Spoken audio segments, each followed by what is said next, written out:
Okay, you got an ONN soundbar and you want to, I guess, connect it to a Bluetooth device, right?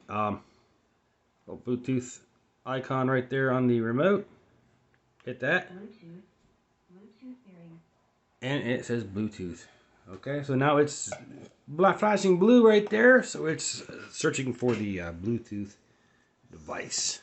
So you're gonna go to your Bluetooth setting on your thing on your phone. You're gonna hit pair new device. You're gonna see ONN dot 20-inch soundbar.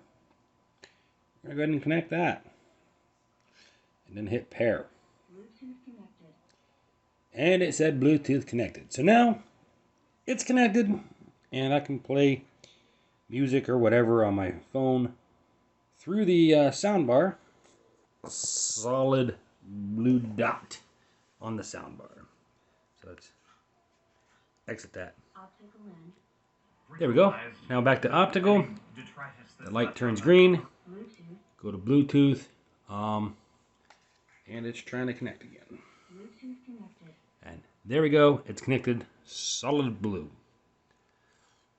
So it does give a color difference so that you know which one you're on. Green is the optic input, and blue is Bluetooth. Cool.